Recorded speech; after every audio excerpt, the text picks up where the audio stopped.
तत्पदं दर्शितं येन तस्मै श्रीगुरुवे नमः। तस्मै श्रीगुरुवे नमः। अज्ञानतिमिरान्धस्य ज्ञानाञ्जनशलाकया चक्षुरुन्मीलितं येन तस्मै श्रीगुरुवे नमः। कबीर नामं परमं पुनीतं युगे युगे साम्यहरन्तलोकं दातारमुक्तं पुरतं पुराणं चरणारविन्दं सततं नमामि। चरणारविन्दं सततं नमामि। बोलिए सतदेव की जय। बार बार वंदना हजार बार वंदना मेरे गुरुदेव को करोड़ बार वंदना। बार बार वंदना हजार बार वंदना मेरे सद्गुरुदेव को करोड़ बार वंदना। बार बार वंदना हजार बार वंदना मेरे गुरुदेव को करोड़ बार वंदना। मेरे कृपा सिंधु को करोड़ बार वंदना। मेरे दया सिंधु को करोड़ बार वंदना। मेरे पति छोड़ को करोड़ बार वंदना। एक बार प्रेम से बोलिए सद्गुरुदेव की जय। सद्गुरु बंदी छोड़ कबीर साहब की जय। प्रातः स्मरणीय परम पुरुष परमात्मा सद्गुरु बंदी छोड़ कबीर साहब एवं इस पावन धरा पर उपस्थित संसार को शांति का संदेश देने वाले मृत मंगलमय संत समाज धर्म स्नेही बंधुओं श्रद्धामूर्ति माताएं को आज का यह परम सौभाग्य का दिन है। हम सबको प्रतिवर्षों की भांति इस वर्ष भी ये कार्तिक पूर्णिमा का अवसर हम सबको प्राप्त हुआ और ये कार्तिक पूर्णिमा आज का दिन बहुत मायने में बहुत शुभ है, क्योंकि ये कार्तिक पूर्णिमा तो अपने हिंदू रीति रिवाज के अनुसार लोग गंगा में जाकर के जो है कि स्नान करते हैं और जितने भी हिंदू समाज के अपने जो व्यक्ति हिंदू लिखते हैं वो हिंदू समाज के व्यक्ति जाते हैं और अपना जो वर्षों का पाप होता है हर वर्ष जो पाप लोग करते हैं वो पाप जो है गंगा में जाकर के डुबकी लगा करके धो करके आते हैं। लेकिन ये मान्यताएं हैं कि हमारा जो पाप है वो सब गंगा में धुल जाता है। लेकिन हम कितनी बार तो हम तो कहते हैं कि किसी का पाप गंगा में धुलता नहीं है, उसका पाप उसके घर में ही रहता है, उसके जीवन में ही रहता है।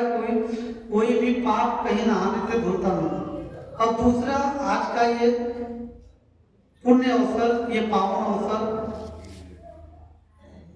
आज ये कार्तिक पूर्णिमा गुरु नानक जयंती सद्गुरु कबीर के जो विचारों से सद्गुरु कबीर साहब के उन्होंने हृदय से जो शिष्यत्व ग्रहण किया था, जो उनके ज्ञान को ग्रहण किया था, ऐसे पूजनीय हमारे नानक साहब जी का आज पुण्यतिथि भी। और दूसरा ये अवसर है अपने परम पूज्य गुरुदेव सरकार साहब जी का स्मृति में ये कार्यक्रम मनाया जाता है। इसमें कई शुभ घड़ियां हैं। कभी ये पवित्र जो है कि घड़ियां है बहुत इसमें शुभ घड़ी और इस घड़ी में हम लोगों को ये अवसर मिला है और एक साथ में इतना पुण्य प्राप्त करने का। और सरकार साहब जी के स्मृति में ये कार्यक्रम का आयोजन किया गया और हमारे डॉक्टर साहब जी उन्हीं की प्रेरणा से ये कार्तिक का पूर्णिमा जो है कि साहब जी के स्मृति में मनाया जा रहा है। और हमारे कोठारी साहब जी का जो शुभ संकल्प था उस शुभ संकल्प से ये भंडारा जो है कि जो भी आप लोग सेवा देते हैं उस सेवा से हमारे डॉक्टर साहब की प्रेरणा से और कोठारी साहब की ये जो भी भंडारा आप देख रहे हैं ये भंडारा उन्हीं की तरफ से ये कार्यक्रम है। तो कोठारी साहब आपका चली चला का बेला है और उनके लिए तो फिर अब हमें तो बताना नहीं पड़ेगा ना। आप लोग साहब जी को खूब खूब साहेबंदगी है, धन्यवाद है कि उन्होंने सरकार साहब के स्मृति में उन्होंने जो ये भंडारे का जो उन्होंने सेवा दिया है उसके लिए हृदय से उनको कोठारी साहब को साहेबंदगी। और इसमें और भी अपने सरकार साहब जी के शिष्य बहुत योगदान इस कार्यक्रम में योगदान दिए हैं, जो भी सेवा दिए हैं उन सबको हृदय से खूब खूब धन्यवाद है। और आप सब अपना अमूल्य समय निकाल करके इस कार्यक्रम में आए। बहुत हम तो पहले से ही बताते थे कि बहुत कम संख्या जो है कि रहे, क्योंकि काम का समय भी है और छोटा दिन भी है। और जितने लोग भी आए आप सबका खूब खूब आभार है। आप लोग आज गुरु नानक जी की जयंती है, उनकी महिमा के बारे में तो कुछ वर्णन करना नहीं।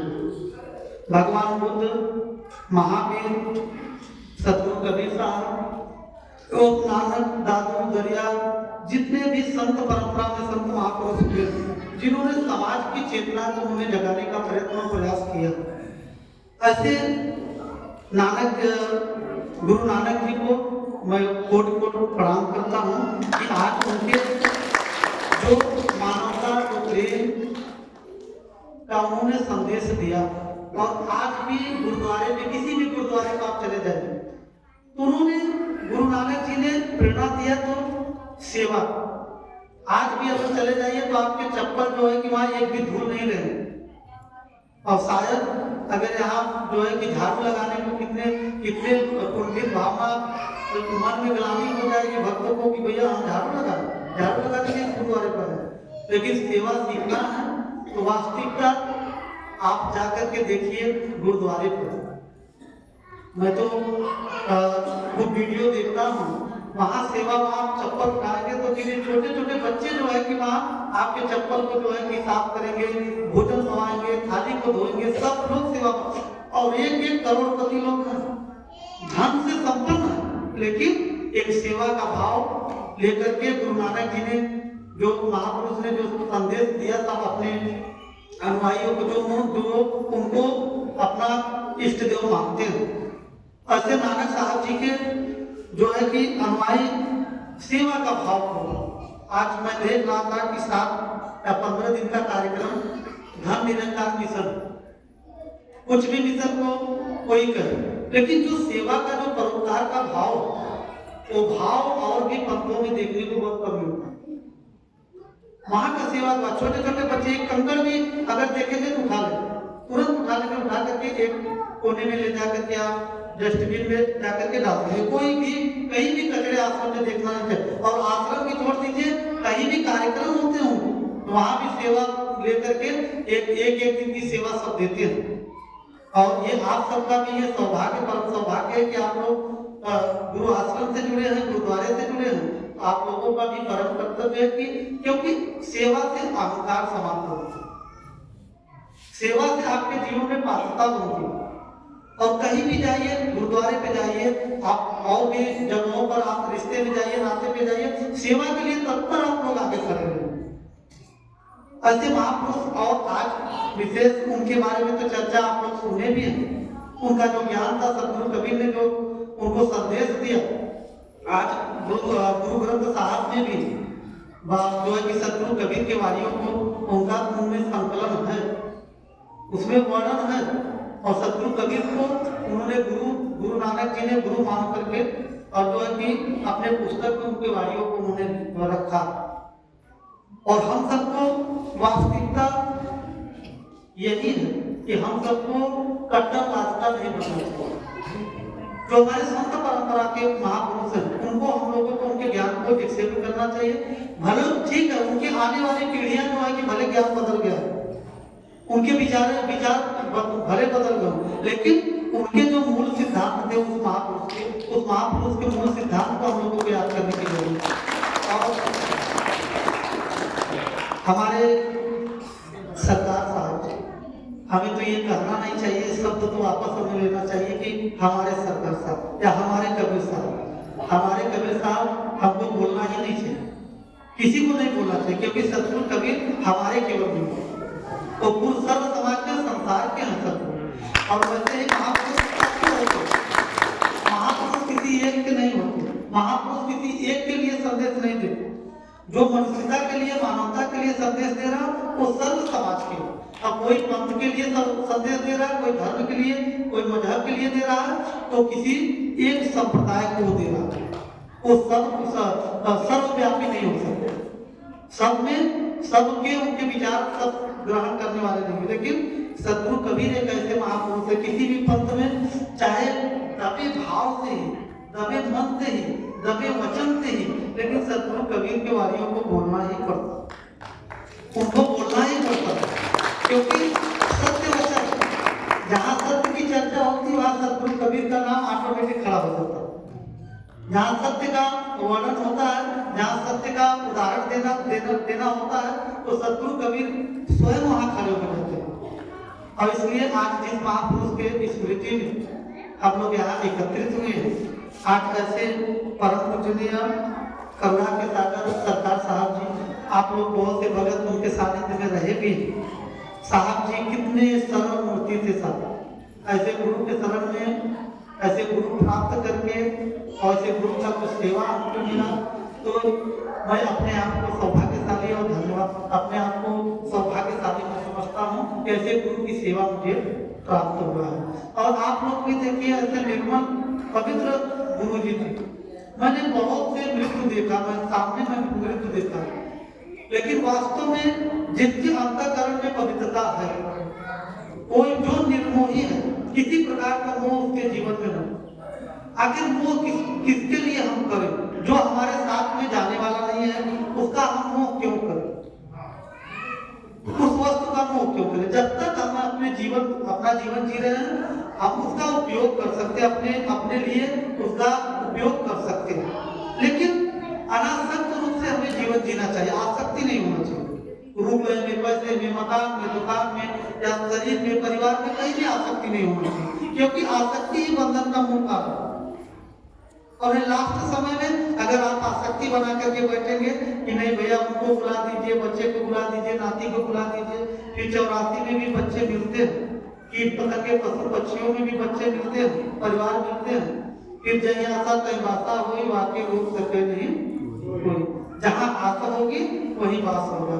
आज देखिए कोई कहते कितना परोपकार का काम किए, तो फिर आखिर उनको मनुष्य शरीर क्यों नहीं मिले? मनुष्य शरीर क्यों नहीं मिले? उनको जो उनका जो परोपकार उन्होंने किया, जो सेवा किया, उसका पुण्य उनको मिले। आज देखिए एक मनुष्य होता है कि एक वक्त की रोटी के लिए 10-10 ठोकरे खा रहा, फुटपाथ पर सो रहा, उसके पास एक मकान का छत भी नहीं है।